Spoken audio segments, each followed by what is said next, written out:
Hi everybody, Radical Gardener. I almost made it yesterday doing a YouTube video, but that didn't work. Actually, I was just so tired. So I'm still moving stuff around and it's exhausting. But you can kind of catch, not kind of, but this view. It's really cozy. All the pictures and curtains are getting hung tomorrow. So once that's done, I'll walk you through it. Okay, I want to talk about this article that came from Senior Preppers, and I don't know who posted it. So, Senior Preppers, excuse me, is a site on Facebook. Some proper tea. And this is the best list I've ever seen for what you should do to keep it all organized. So I want to share this with you. Excuse me. Okay, so let's start. What day is it? Monday, February 14th, Valentine's Day. I love you all. Okay, just washed my hair, took a shower. I just found a switch on my shower that makes it pulse, which is amazing given that I live in this little, stationary RV. I'm still discovering things about this. There's 500 things to discover about my RV van, which I'm not even going to deal with for another week or so because I've got two events coming up at the healing center, and of course I had to move stuff in there, and I've got to hang pictures there tomorrow, so I can't take on the RV yet. Okay, so back to the prepping. All right, so number one, empty out your pantry food storage space. All of them except refrigerator, freezer. Do those separately. So empty it out. So that's what I'm going through. I cleared all the shelves, and I'm putting things in. For me, I'm putting it in groups. So I'm doing all my soups, all my stews, all my meals. Just that's how I'm doing it. Rehome anything that is not food. Appliances, mops, masking tape rolls, batteries, paper towels, garbage bags. Find a better place for them. I did that too. So I have,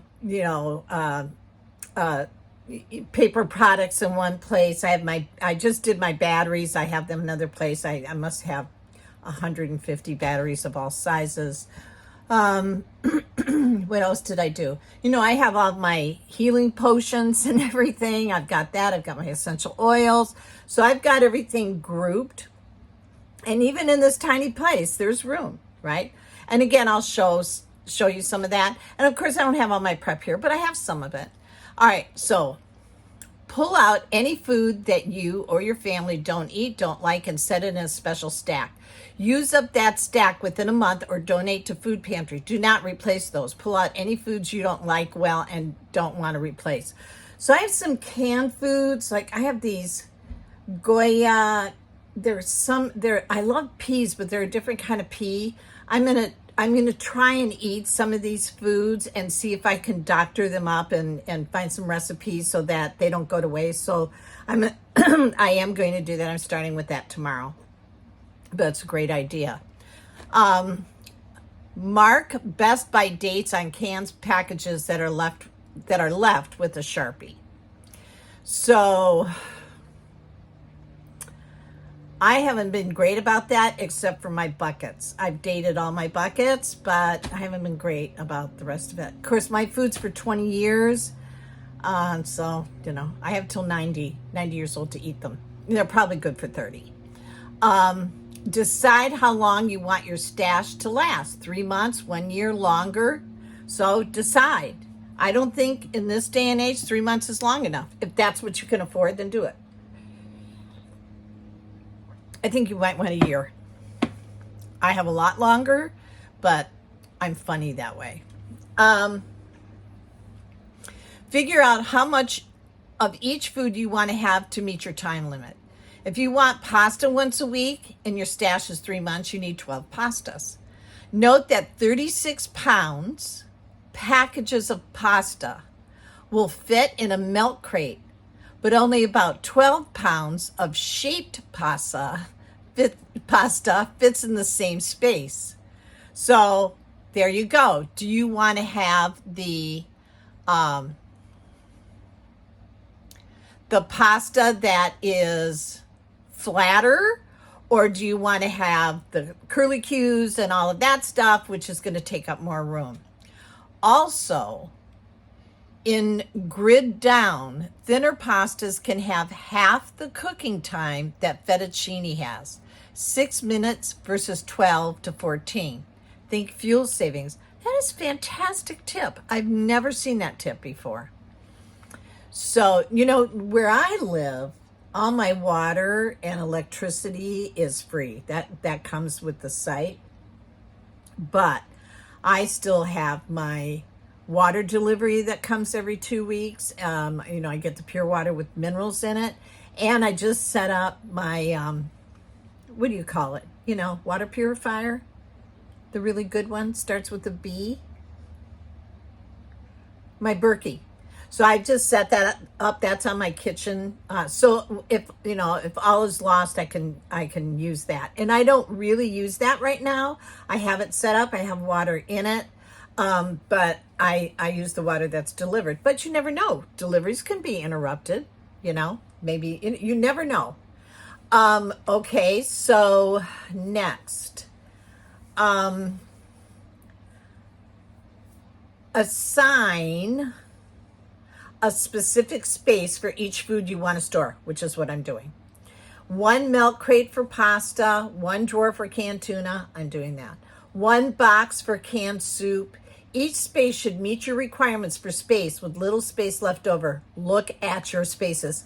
Just got done doing that. And I did this without reading that. I was already doing a lot of this. And my friend Lindsay was over here yesterday and we moved all kinds of stuff around. So some of my stuff's going to be here. Some stuff's going to be in storage. I'm just sorting through it. What do I want here? What do I want to eat this month? All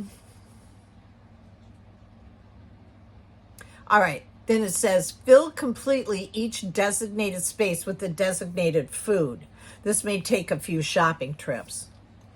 I can't even think of what I need. I'd like to order more canned butter, that wonderful red feather butter from Ireland, but it is so expensive. So what I do, I have a freezer, and what I do is every time I go to the store, I pick up, 3 pounds of butter and throw it in the freezer. I love butter. I want butter. I would not be a happy person without butter. I could live without butter, but I don't want to. Okay. After your pantry, I'll try not to do in between each number. After your pantry is completely full with the designated foods, shopping becomes simply refining what you like, eliminating what you don't, and refilling what you have used. 4 pastas missing? Get 4 pastas at the store. 6 cans roast beef missing? Replace next time you shop. It's a great idea. So mine is always replacing hemp milk. All right, using this method, we shop once a month, and this is what they get. Perishables, cartons of eggs. Now I have a line for my eggs at 2 different farmers, so that's where I'm getting my eggs. 4 pounds of cheddar. I'm a feta girl, so I get my feta. 4 loaves of bread. I would choose to bake bread, and I was just thinking about that today, that I need to order some bread mix. I can make it from scratch, but I have a great bread making machine here. Might as well use it. And it's so easy to just dump everything in there. For now, if I need to make like a flat bread, that's really easy. I have plenty of flour.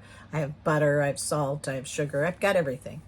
Assorted fruits and veggies. I have a lot of dehydrated veggies and a lot of dehydrated fruits. Imperishables. Replacements for your stock. New foods you want to try, holes you found in your system that you want to fill. So you're going to realize, oh my God, I don't have any cooking oil. What was I thinking? So you'll know as you're cooking and you're looking, but you can only tell if you're really organized. And I'm like next level organized now. I was pretty organized at the house before this, but now I'm like organized. I want to know where all my soups are. I want to know all this is. And I want to know when I'm running out of something. So I am really focusing on being really organized. All right, long-term stores that you don't eat except in emergency. 5-gallon bucket of rice, beans, or sugar, freeze-dried foods. So I do have, oh, he says he's got household items in a separate thing. Let me see if I can pull that up too.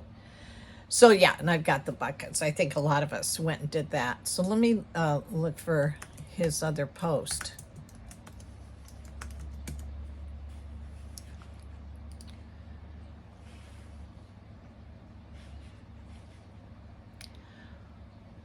Oh, there it is. Prepping. You know what? It's called Prepping for Seniors, not Senior Preppers.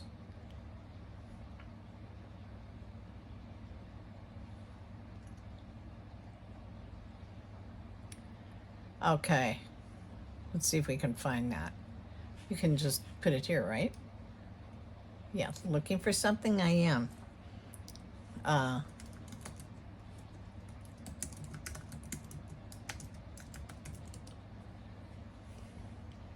Here we go. Yay. Okay, let's see what he's got here. Household items. Number 1, decide on length of time you want to store household items without new purchases. We selected 1 year time frame. I think that's really, really smart. Make a comprehensive list. Everything your household uses. So kitchen items, bath items, light bulbs, AC filters, batteries, etc. I have so many freaking batteries and light bulbs. I just went through all my life, tons of light bulbs and candles. I have they're called baker's candles. They're about this big. They're like this round and they burn for 100 hours. And I have tons of those. Plus, every time I go to garage sales, I would pick up candles and candle holders and that. And I just saw that box in storage. So I will be going through that. But candles is a big deal. Flashlight. Make sure you have flashlight. You need batteries for flashlight. Okay. Unless you have other kinds of flashlights. Figure out 1 year usage. 1 trash bag a week. I have so many trash bags. 2, a Costco sized box might be 1 year supply. We go through 3 bottles of shampoo per year. That means I want 3 sealed, unopened bottles at all times. 3 sealed in a drawer, the open one in the shower. When that one gets low, get a new bottle when you go shopping again. Put the new bottle in the back. Pull out the oldest bottle and set in by the shower so it gets used next. Great advice. Okay. We go through green scratchers at a rate of 1 month. What is a green scratcher? What is a green? Will somebody tell me what that is? I have no idea what that is. Toothbrushes. We decide that we each get a new toothbrush on the first day of each new season. 4 year person, 8 year for our household. We keep them all together in a gallon Ziploc baggie in a drawer in the bathroom. Whenever we pull out new ones, we count to make sure we don't drop below 8. I picked up a couple of Costco packages of manual toothbrushes so we are good for a long while. The Ziploc keeps them clean, dry, and organized. Note that if you have a child that needs the battery-operated ones, that you need to get them a new toothbrush just before the new season. If you adopt that method, but keep enough manual ones for them in your count. You don't want to stock many battery-operated ones as they have diminished power over time. 2 rules for food and household items. Stock what you eat, use what you stock. Very good. First in, first out. First in, first out. Rotate your stock. Aren't these great? I'm impressed. Like when I was building my stash, I would, every time I went to the store, I bought 3 of everything. That's how I did it. And then I did 4 Patriots, you know, the number 4 Patriots. I ordered their year, and I think it was like a year for 4 people, and there's, there was Joe and I, now there's me, so it's going to last for a while. But yeah, I love this list, so I wanted to share that with you. I will talk about The Voice tomorrow. I'm reading this incredible book. Where are you? It's called The Spiritual Dimension of Music. Oh my gosh, is this guy a thinker or what? R.J. Stewart. Wow, he's kind of in a Steiner way of thinking. Very, very good book. So there's some real eye-opening information here that I think you'll really like. Anyways, I hope you don't mind that I have wet hair, but I wanted to get this video in. Radical Gardener, from my garden to yours. May your garden always grow. And I'm sending you a ton of love. Goodbye.